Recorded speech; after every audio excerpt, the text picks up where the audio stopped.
Fremont is part of Silicon Valley, the second largest city in Alameda County, and the fourth largest in the Bay Area, covering 92 square miles with more than 230,000 residents. Fremont Focus Now, hosted by lifelong Fremont resident and former City Council member David Bonacorsi, will delve behind the headlines to showcase our civic, artistic, educational, nonprofit, faith-based, and business community leaders in Fremont and the surrounding cities of Newark and Union City to explore matters of local interest.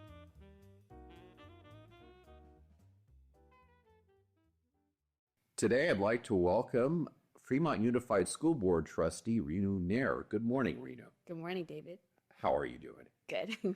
And you are, as I understand it, the Area 4 trustee for Fremont Unified. What does it mean to be an Area 4 trustee for Fremont Unified School Board? Yeah, for sure. So this is essentially our attendance areas. It actually changes every year for what areas I represent. Oh, wow. When it comes to campaign-wise, I have to campaign in Irvington and Kennedy. Those are the areas I represent. Good. And you were a relatively recent graduate of Irvington High. Yes. Correct. And, you know, the lead-in, of course, is that you were not too many years out of, you can count in months, the time you've been since you graduated from high school, correct? Yeah. And running it, so what prompted you to run at such an early age for school board? Of course. I'd always been involved with our school district in the past. It'd been primarily through volunteer roles. So many of my friends, I'd noticed they'd struggled in regards to being able to afford certain things. It was very difficult for some of them. So I began my involvement with schools primarily with volunteering. So I used to do backpack drives, food drives, and I would give back to our school district through that way. But actually a lot of it happened after COVID. So after COVID, I saw a lot of our students struggling with that transition from online learning to in-person, some of that including my brother, my friends, and more. And there was a huge wellness-related crisis on campus. And so I figured I could do more by advocating for ourselves and our students on a district-wide level. So Before we get into that, I don't mean to interrupt, but you mentioned to me or in your bio that when you were in high school, you were on something called the Wellness Committee, yes. Correct? Do you want to talk about that? That's exactly what I was going to talk about. I would segue right into it, yeah. Yep. But yeah, so I ended up applying for and getting into the Wellness Committee at that time. So when we joined the Wellness Committee, despite it being focused on student wellness, a lot of the discussions were centered around nutrition, right? And when I was looking on campus and I was seeing the issues, yes, nutrition is obviously something we have to discuss, but there's a huge mental health crisis that was on our campus. And so the first thing that we did, first meeting itself, was we actually worked to introduce mental health into our district guidelines. Later, we also created the Sandy Hook Promise. So for those who don't know, it's the See Something, Say Something program, which allows for anonymous reporting systems on campus because many of our students were afraid to come out about some of their experiences in school. And that was a way for them to at least have a safe space to advocate for themselves. Let me break that down because I understand Sandy Hook was a mass shooting campus. Yes. Is the Sandy Hook Promise broader than simply say something, see something, say something for a mass shooter? Is it broader than that, or is it? It is used for violent threats typically, but okay. What we've seen, and it is used, it's also been extended to just any kind of instance where students feel harassed or threatened on campus, because there's a plethora of ways that students can feel that. Okay. And you won by a landslide, right? Sure. Tell us how many friends and family made the difference for you. What was your margin of victory, and how did you think you won? I won by 26 votes. And fun fact, a lot of my friends weren't registered to vote. And so after my race, I told some of them, get registered to vote. So I always tell some of my friends, you could have been the 27th vote if you registered. How many of my friends and family, I only have 3 family members who live here who could actually vote. So I guess that's what really counted, because a lot of my friends didn't vote. But and your 3 family members only voted once, right? Not 20 times. So of course, yeah, really was. That was an amazingly close election, and the way that it does, because Alameda County is so slow in reporting out, that you were not leading initially. Correct? Yes, I was behind by over 100. Yeah, so. When the first results came out, I pretty much I already accepted defeat, but I was perfectly fine with it because through that entire process, I learned a lot, and it was, I definitely came out of it a different person, you know. What was your biggest challenge you experienced during your campaign? During my campaign, I think there's a multitude of factors that go into it. A lot of it came down to my age. So I will say a lot of people, like, despite what I've done, they did not take me seriously solely because of my age. I remember I knocked on someone's door and they told me voting for you would be no different than voting for an 8-year-old. And I was like, okay. Oh, man. Yeah, because I mean, and also just in general, right? Like, this was my first time navigating anything like involving politics or anything about like in the realm of politics. I had no clue what the process was like filling out. My mom didn't either. It was very foreign to us. So like filling out the papers, it took us multiple attempts for some of them. Like figuring out how to like canvass doors, like so because we didn't have that many funds in the beginning.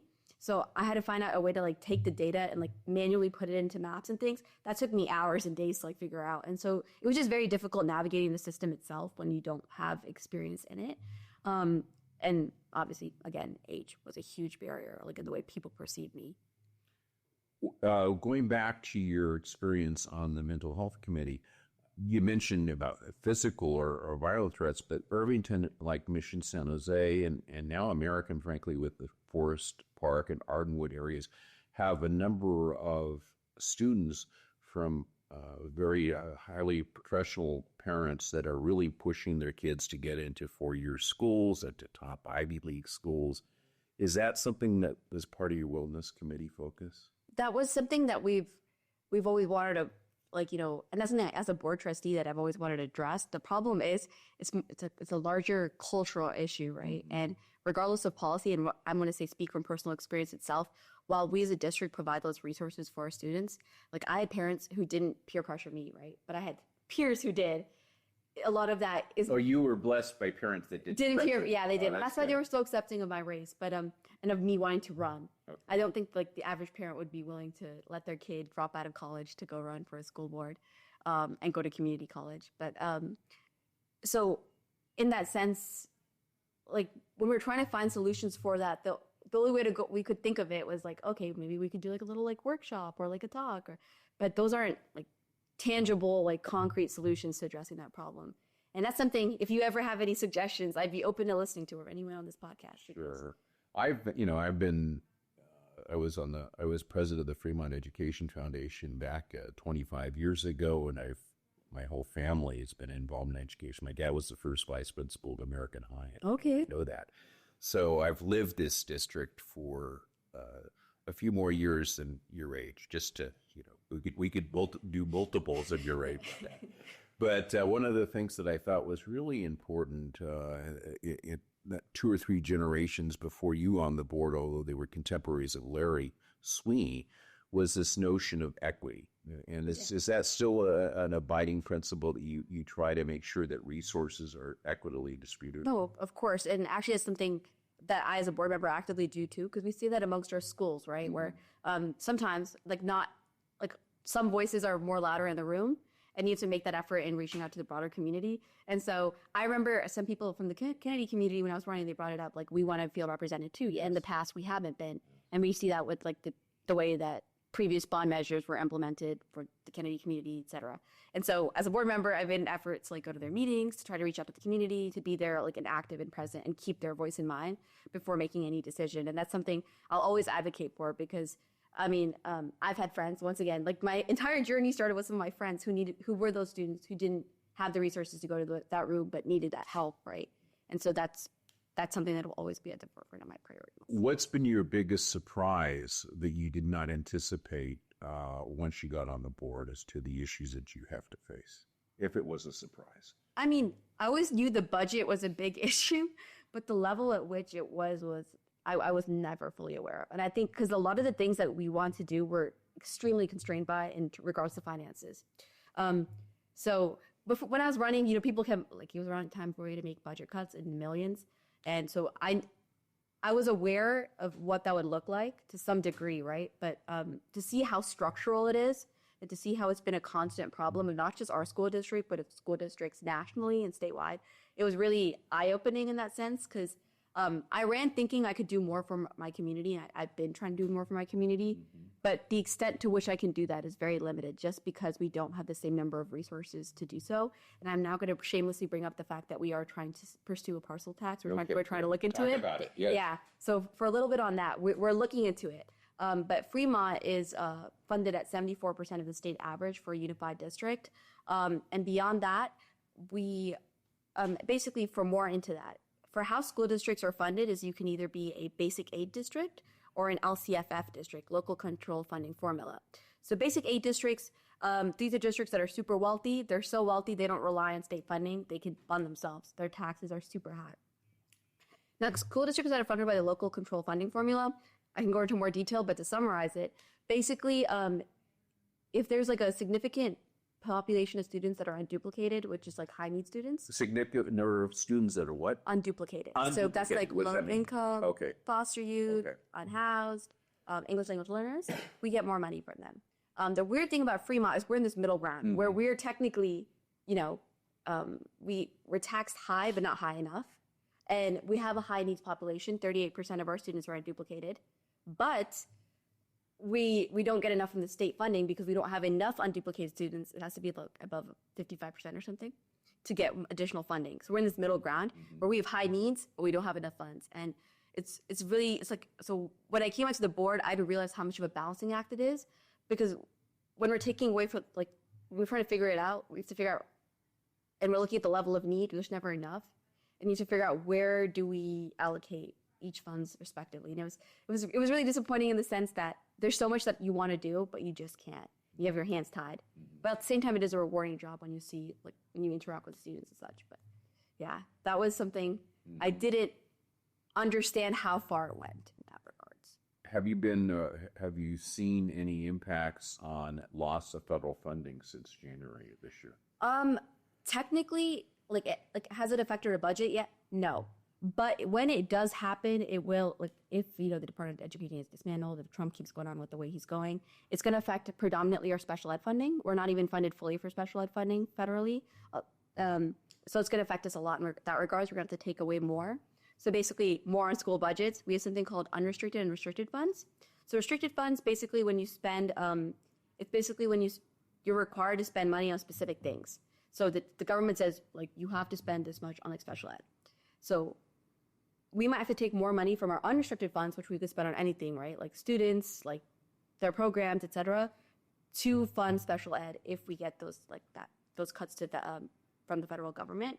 We're also seeing that our adult school receives some money from the federal government, so they may be impacted for that too, and by that too. There's a program called McKinney-Vento, which provides some our unhoused students needs for unhoused students, and it has a broader definition of who's considered unhoused. It includes underhoused children, but if it's a challenge in the environment, they need the assistance. Is that McKinney-Vento funding at risk right now, or have you heard anything? Based on my discussions with our staff, I haven't heard anything of that being impacted yet. But we will see. I can update you on that to be sure. Yeah, and I will say we have around 267 students who are in that program right now, so they will be impacted. On a happier note, one of the duties of a school board trustee is to go to graduation ceremony. Yes. So you went shockingly as the Irvington board trustee, or representing Irvington, to last year's graduation for Irvington with all your classmates. Yes. Isn't that great? I ran into your principal this morning at Hobson Bain, Stan Hicks, and I shared with him that I was going to be talking to you this morning, and you say that he was encouraging you to hand out the clay. He said, no, that's not my job. I'll be here to support, right? So, yeah. But how was that for you? Oh, it was great. It was a very full circle moment. Sure. It was very exciting. I enjoyed it thoroughly. It was actually also on my birthday, so. Oh, good. Yeah, I got the best of both worlds on my birthday. But did you have to stop the graduation ceremony so everybody could see you're happy? So you didn't do that. You said it's my birthday today. No, you didn't. But it was really great. Like being able to talk to a lot of my students, to see my friends like standing up there and like taking my diploma. They're like, there's no words to describe that feeling. I don't know how to describe. I couldn't into words. I really that's a memory I'll never forget. Oh, that was an exciting day for you. It was an exciting day for me, and I also got to do Robertson as well. So you got to do Robertson, yeah. Yeah. Okay, great. And maybe you've touched upon this, but I think it's a good question again on your wellness committee focus before joining the board. Can you share a personal story about a student mental health issue that motivated you to push for integrating mental health into district guidelines? Yeah, so I see it a lot with a lot of my friends on campus. In fact, like one of my closest friends, like when she was 15, which was around the same year that I ended up joining the Wellness Committee, trigger warning, but like for mental health, but she attempted suicide. She was a 5150. And thankfully she's alive. But I remember like she was gone for a few days, like 3 or 4 days. And I remember like she was always online. So I didn't know where she was. And she told me like I was in the hospital. And and she was struggling because, I mean, there was no one, like, she didn't have any friends before COVID, and like being thrust into like an environment like where you're like online and then like in person, it was really difficult for her, like going around like having friends, like being social, like social interaction, etc. And then there's a plethora of other circumstances that led to that as well. But to see that directly and to see that that was an issue directly, to see that even if one of our students felt that that was something that, and that was something that they had to go through, like that's clearly a problem if even one student does that. So clearly there's an issue on our campus that we need to address. And so that's why I push for that along with other members of the committee, and those were predominantly students who led that push because they've seen it. And I can tell you one thing, which is that, we see the survey results, like as a school board member, I see that pretty often, and you'll see like, like our students they don't report high as high as it really is on campus, because like we'll see our survey data and then I see what I see on campus, and I can tell you that it's a lot more, it's a lot more of an issue than we think it is. And I know that we give Fremont the title of the happiest city, but I can say that amongst our young people, mental health is a issue that we have to work towards solving. And there's peer-to-peer counseling efforts there too. Yes, talk about how that works for people to understand for sure. that. So, well, in Irvington, I don't know if it differs for each side, but in Irvington, as a student, this is actually led by my history teacher. She's also the one who pushed me to run.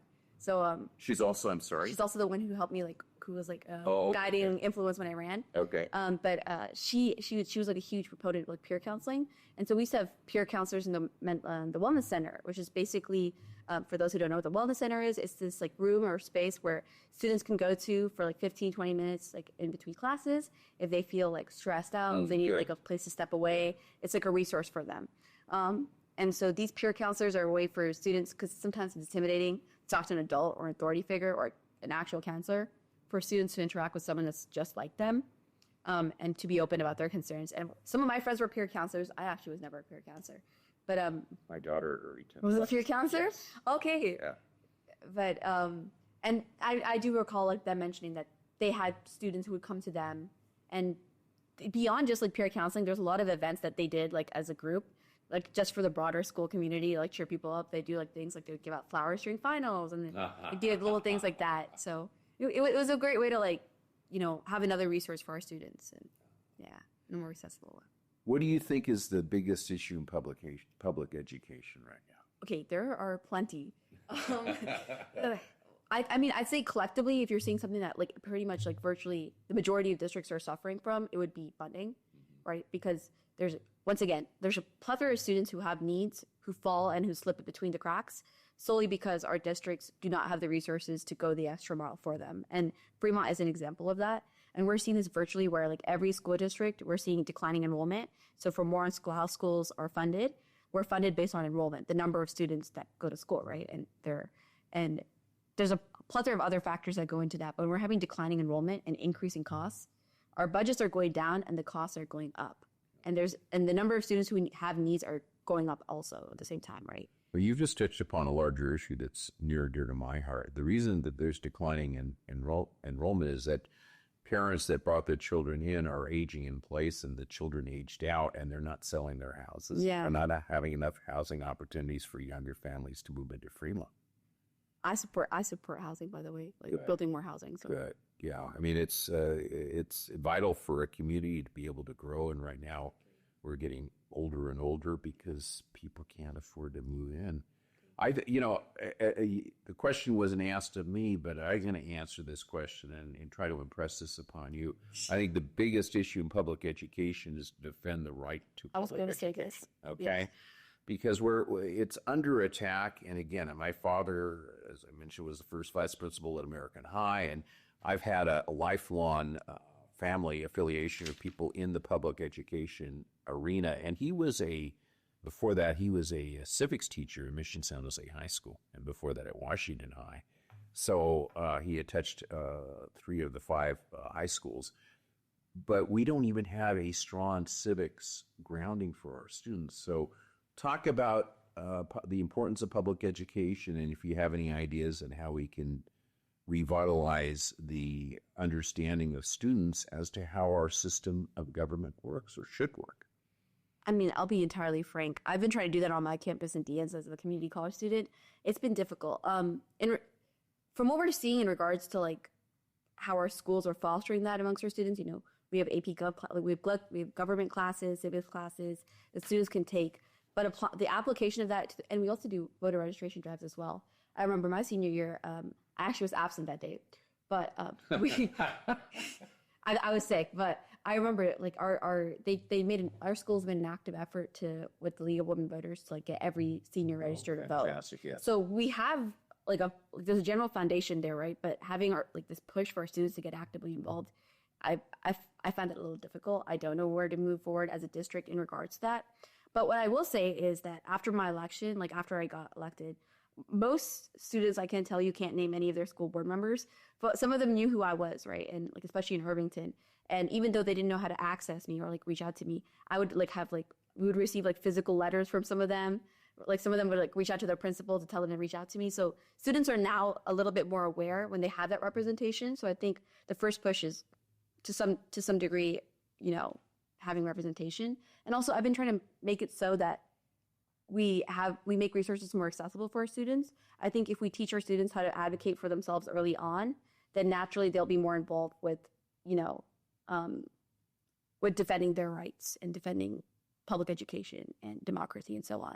And so what that accessibility looks like would be ways to anonymously report their issues. I've pushed, and I think Surfboard is also working with me on this, is like basically creating physical boxes where students... And slow down, because I know what Surfboard is, and I know that Jonathan does. What is Surfboard? Surfboard is our student representatives. So they're like basically our student representatives from each school, and they form an independent group of their own, and one of them is also a student board member on the board itself.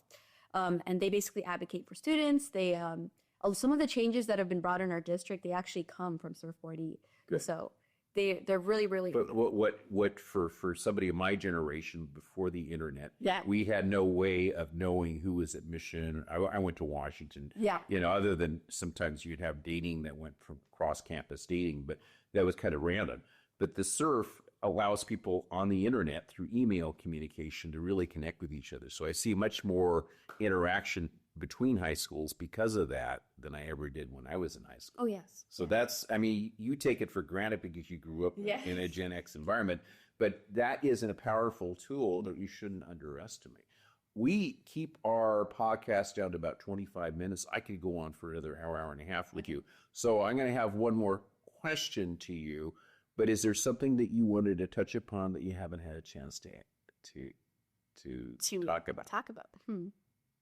Well, no, I guess like on the issue of like what are the biggest threats to public education, or the biggest issues, I just wanted to add, like we are seeing actively across the country groups of people actively try to suppress and marginalize some of our students' voices. Right, we're seeing attacks on like how curriculum is taught.